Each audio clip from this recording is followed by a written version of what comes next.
China copied and built a replica of Prague in China without asking or letting us know. Let's see if they at least did a good job. We're the Honest Guides of Prague, and today we are going to guide you through Prague, but not the one in our country, in the Czech Republic, but a one that is in China. Yup, in China, they do copy a lot of stuff, you may have heard of it, and they do have amusement parks, theme parks that are themed as different cities from around the globe. You may have seen the fake Eiffel Tower, the fake Venice, the peeing boy from Brussels, the pyramids, and so on and so on. And just recently, they have opened the city of Prague, or to be more specific, Prague Square. Now, we know all of this thanks to our Czech viewer who lives in Shenzhen, the 17 million city in China, and he visited this amusement park and took some pictures and some great videos. So let us guide you through Prague in China. Our first stop in Prague, on the Prague Square in China, is the Havels Market. This is the Havels Market in Prague, and this is the Havels Market in China. Since this place opened just recently, you can see that most of the stores are closed. I like how they use the word bazaar for the word market. And I absolutely love one of the stores that is about to be opened, I hope soon, which looks like a really cool bakery with some breads and some pastries. But when you zoom out, you do realize you're in the copy of Prague because it is a trdelník stand. And just like in Prague, if you move just one stand next to it, there's some restaurant, and the next one is yet another trdelník. Just like in Prague, they copied that perfectly. You may notice that the Havels Market sign, the font, is different than from the one that we have here. Well, the reason is, this is definitely not the original one. The one that was here previously, only a couple of years ago, is the one that they copied in China. That's when they probably took the pictures to have as a sample for their new market bazaar. One thing the Chinese got wrong is that we do have something that they don't have there, and that is that the Havels Market, despite the fact that there's no entry and it's a pedestrian zone, is actually most of the time a parking lot. No cars in China for some reason. Well, since we're at the market, bazaar, let's go buy something. So let's enter the Prague gift shop. As you walk in, you see some typical Prague, I guess, beavers, maybe from the Beaver Island. As you walk through the aisle, there's some lovely Toy Story figures. Maybe this one magnet is the Astronomical Clock, not sure about that. And at the very end of the Prague gift shop, you can buy the lovely Eiffel Tower or the Statue of Liberty, or the Leaning Tower in Pisa. And if at this point you think, well, the Chinese are crazy selling stuff that is not related to Prague, you should walk through the actual Prague sometimes to see things related to Prague. Part of the Prague Square is also this bus that serves as a coffee place. But despite the fact that it isn't the Prague Square, it is actually signed with, believe it or not, a paper that's from Netherlands, like a newspaper. I didn't really understand that. But when you move forward, you also notice that it's not a bus, but it's a metro train, the underground train. How do I know? Well, I recognize the logo that is actually from Bulgaria, Sofia. Another thing that the Chinese copied from Prague and brought it over to China is, believe it or not, the statue of Jan Hus, which was kind of a shocker to us. We thought that they would copy the beautiful teen church, but no, they picked the statue. Unlike the statue here in Prague of Jan Hus, who was a Czech church reformer, the one in China, much smaller, but also more accessible. You can get to it much closer. Here you cannot. For some reason, it's blocked for people.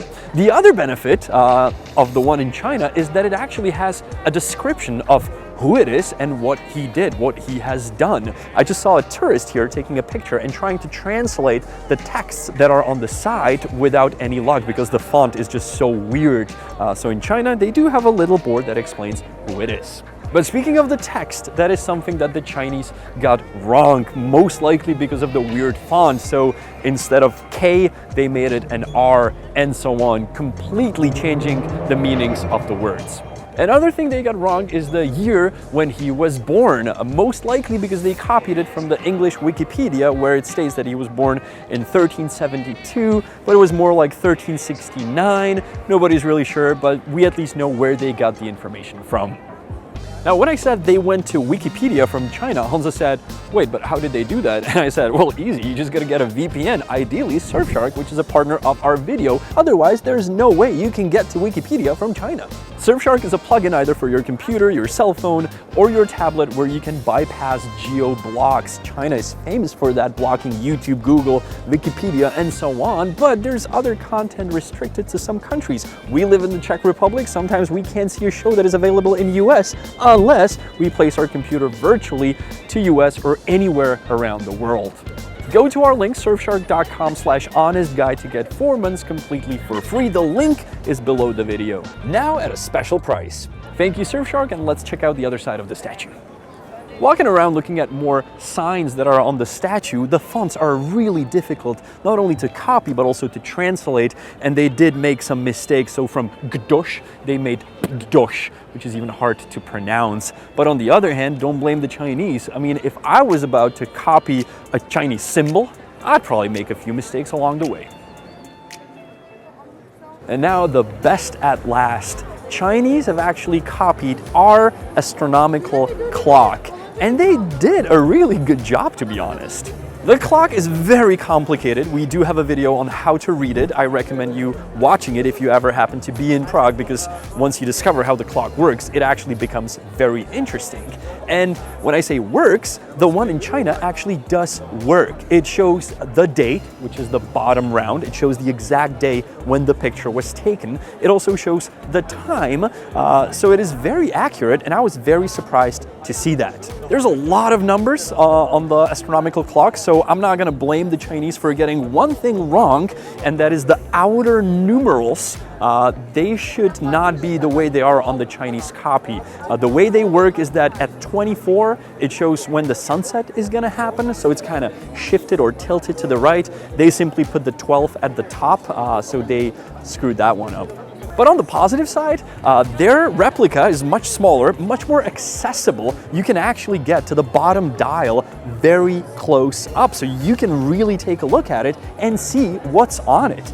I mean, many Czechs, many of my friends, my family, they don't know that the bottom dial actually shows names on their different name days, that they can find their name, they can see what day it is, and so on. You'd be surprised how few Czechs actually know how to read the clock. So in China, you can really get up close and look at the tiny pictures and see the details, and also see one important detail, and that is, believe it or not, I'm not kidding, that the replica they have in China is actually older than the one we have here, because the dial at the bottom with all the pictures is actually a replica, a new painting from 2018. And a lot of people were saying that it does not look like the original, which was also a replica. Long, complicated story. In a nutshell, the one in China is older. Oh, it's just weird to say that.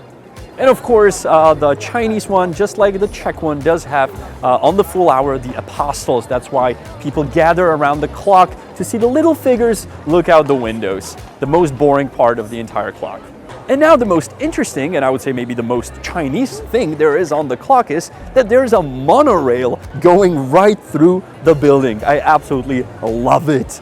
Unfortunately, according to our viewer who got these shots for us, the monorail has not been running for years, but I'm really looking forward, and I hope that they will fix it, so you will be looking at the astronomical clock from Prague and there's a monorail going through it. Love it. Shenzhen isn't the only city in China that has replicas of other European and worldwide cities. The other one is Beijing, where you can also find a similar park. I even found a movie that was entirely filmed in the park, but again, different city, different park. What struck me though, or surprised me, is that when they built the replica of Prague and the Prague Square, they didn't replicate the two most famous things we have in Prague, being the Prague Castle and the Charles Bridge. They are not there to be found. So if you want to see a replica of the Charles Bridge, you have to go still to Prague. We have one at the Prague airport. It's a bizarre little piece of Charles Bridge between the terminals that nobody goes to see, but it's there.